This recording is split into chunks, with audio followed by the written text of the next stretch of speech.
ناظرین، ایک دفعہ نواز شریف اسلام آباد سے لاہور آ رہے تھے کہ انہیں جہاز میں دلشاد بیگم کا خصوصی پیغام ملا اور انہوں نے دل کے ہاتھوں مجبور ہو کر فوری طور پر جہاز واپس اسلام آباد لے جانے کا حکم دیا، جہاں سے وہ سیدھے وصال یار کے لیے بھوربن چلے گئے۔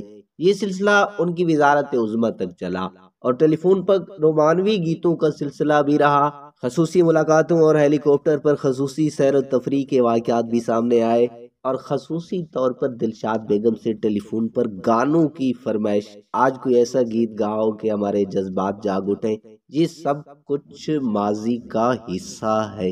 نواز شریف حکومت کی جبری برطرفی کے بعد پرائم منسٹر ہاؤس سے حکام نے سابق وزیر اعظم کے کمرے سے جو سامان برآمد کیا تھا، ان سے بھی بادشاہ کے مزاج کا اندازہ ہوتا ہے۔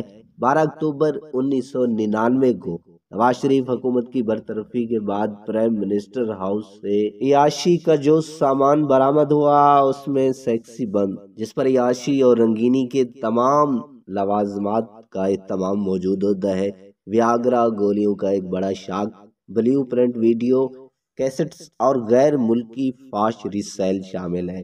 روزنامہ جنگ کی ایک خاص رپورٹ میں معروف صحافی کامران خان نے لکھا تھا کہ سابق وزیر اعظم نواز شریف نے پرائم منسٹر ہاؤس میں لطیفے اور گانے سنانے والے دوست ٹھہرا رکھے تھے، جو نواز شریف کے لیے محفل سجاتے اور انہیں خوش رکھتے۔ دلشاد بیگم اور نواز شریف کے سکینڈل پر ملکی میڈیا نے بہت کچھ چھاپا، جبکہ مسلم لیگ والے اسے سوچی سمجھی سازش قرار دیتے رہے۔ اس دوران یہ باتیں بھی منظر عام پر آئیں جن میں یہ دعویٰ کیا گیا کہ لاہور، اسلام آباد، مری اور بھوربن میاں نواز شریف کی رنگین وارداتوں کے گواہ ہیں۔